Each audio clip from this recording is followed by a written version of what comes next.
Hello everyone, hope everyone is doing great. Welcome to the fifth video of the objective questions of civil engineering by R. Agar. And the chapter we are covering is highway engineering. So in last video we have completed question number 50. So today we are going to cover from question number 51 to question number 60. So let's start with the question. Question number 51. It is saying that if W is the weight of a vehicle negotiating an upgrade 1:s along a track having coefficient of resistance is mu. It is called coefficient of resistance. The 10 uh, tractive force T is given by. They are asking us to choose the correct formula for the tractive force, which is represented by T. So all of these formulas have the variables and coefficient given in the data, but let's read the definition for what is traction and what is tractive force. So traction is defined as the friction between a drive member, which is wheel, and the surface it moves upon, right? It is actually the friction between the driving member and the surface. It is called tractive force, and it is the amount of force a wheel can apply to the surface before it slips out. And a rolling wheel is in static contact with the ground if it is not slipping, right? If it is not slipping, that means that it is in a static contact with the ground. So here in these formulas, they didn't mention about the P, what actually is P in this in the question. They haven't mentioned about the P. So P is actually the pull force at outward direction. So the right formula for the coefficient of resistance is this one. This is the formula we use to find the coefficient of resistance, but they are asking about the tractive force T. So we can cross multiply this formula and we can find T easily, right? So this is the right formula.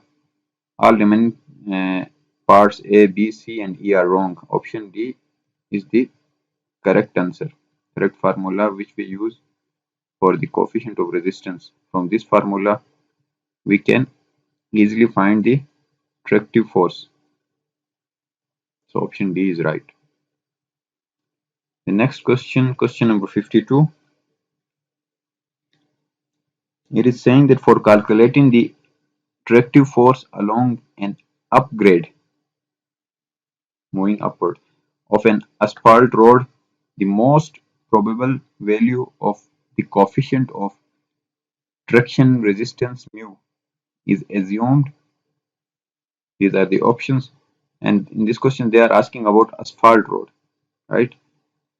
So these are three ratios which we have for different roads. If it is asphalt road, we prefer 1/100, 1:100. For earth road, it is 1/10. For canker, it is 1/20. So in this question, they are asking about the asphalt road. So the right option is option D, 1/100. Next question, question number 53. Uh, this question is actually asking about defining the super elevation. Rising of outer edge of a road with respect to the inner edge is known as we already know that we have discussed in the previous video too, that the rise of outer edge of a road with respect to the inner edge is called super elevation, right? Option A is absolutely right, but we need to check option B and C too. So let's see the definition of super elevation. The inward transverse inclination which is provided to cross section of the pavement of road at the horizontal curved portion of the road is known as super elevation. This is the definition of super elevation. But super elevation is also known as cant or banking. Got it? So in this question, option D will be the right option because we also call super elevation either banking or cant. So option D is the right answer for question number 53. Next question, question number 54. If no super elevation is provided on a road along curve, potholes may develop at. What are potholes? In this picture, we can see that these depressions in the road surface, these are called potholes. So if we do not provide super elevation, obviously potholes will uh, create on the road surface because of it may be because of the moving vehicles, high speed moving vehicles, or it may also be because of the rainfall. If we are not giving this proper super elevation, the rainwater will retain on the road and it may at the end result in the potholes. So if no super elevation is provided on road along curves, then potholes may develop at the, as we can see in this image, that on the outer edge. Potholes usually create at the outer edge because whenever it rains, it will water will drain off to this outer part of the road. So there are more chances that potholes will create at the outer edge of the road. Not at the center of the road, nowhere on the road. This is obviously wrong. And inner edge of the road. This is also wrong. So the option right is outer edge of the road. Next question, question number 55. The advantage of providing of super elevation on the road.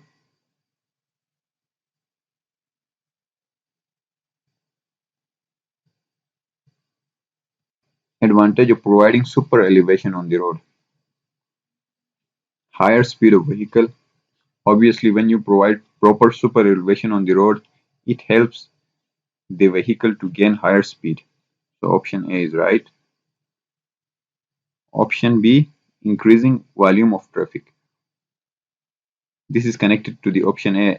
Obviously, when speed increases on the road, volume of traffic is directly proportional to the speed of vehicles. So if there are high moving vehicles are moving on the road, the traffic volume of the traffic will obviously increase. So option B is also right. Option C, reduce maintenance cost of the road. Again, this is right because as we have discussed in the previous question that if we don't provide super elevation, it will cause potholes, right? So we need to do maintenance again and again, so it will be uneconomical. So it is saying that if we provide super elevation, it reduces the maintenance cost of the road. So this option is also right. The fourth option is draining of rainwater quickly. This is obviously the main function of the giving elevation on the road is that draining out the rainwater from the road. So all of the above options are correct. All of the above options are the advantages of providing a super elevation. Next question, question number 56. If the width of carriageway is 12.5 meter, I hope you guys know what is carriageway. We have discussed in previous videos. So the width of carriageway is given as 12.5 meters and the outer edge 50 centimeter higher than the inner edge. So this is the actually this is the elevation. This is the difference between the inner edge and the outer edge. So They are asking about the required super elevation. So we have a formula for super elevation, which is uh, the difference between the inner edge and outer edge divided by the width of carriageway. Got it? Actually, the formula is like this. Let me write it down. Difference between inner edge and outer edge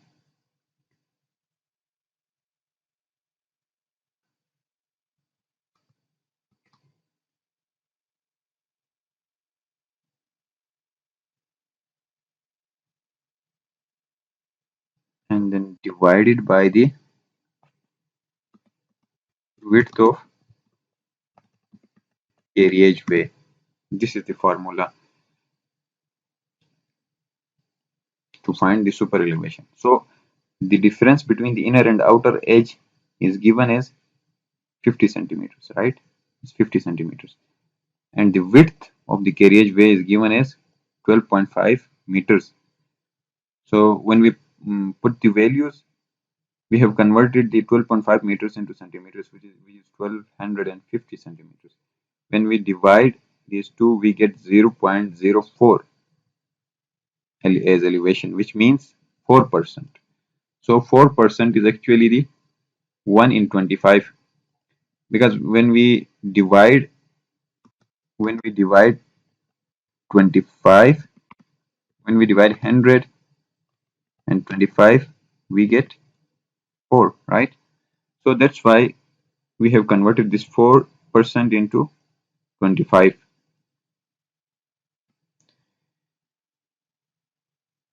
So the right answer will be option B. Next question, question number 57.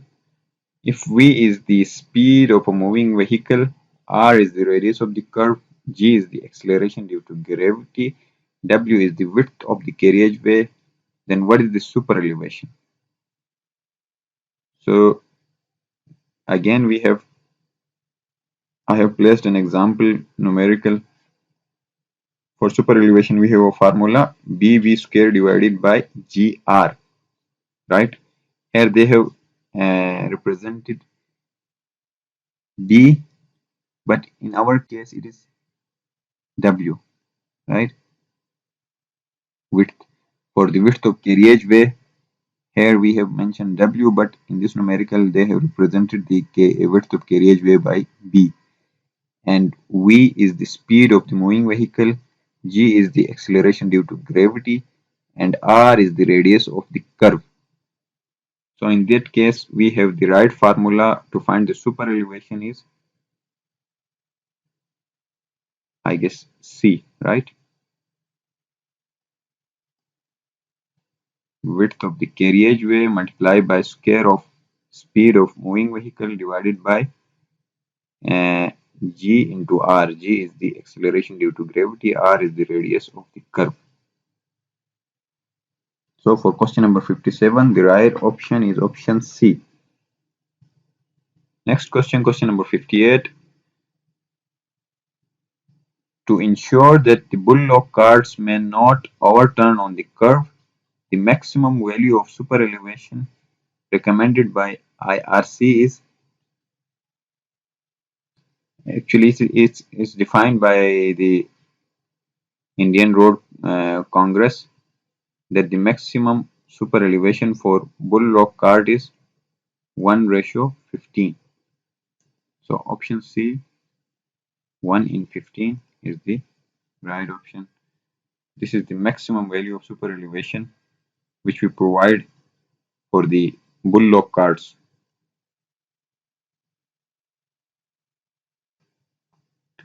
Next question, question number 59. For a comfortable travel on highway, the centrifugal ratio should not exceed. These are the options. Let's see. This is the formula for super elevation. E plus F is equal to V square divided by G upon R. So here in this formula, E is the super elevation rate and F is the coefficient of side friction. So we know the maximum values for these both variables, and this is coefficient and this is variable. So we know the maximum values for these two constants. So for E the maximum value is 0.07, and for F, which is the coefficient of side friction is 0.15. So obviously this side is centrifugal ratio, and this is, we know the values for these two, right? The maximum values. When we put these values here, E plus F 0.07 plus 0.15, we will get 0.02.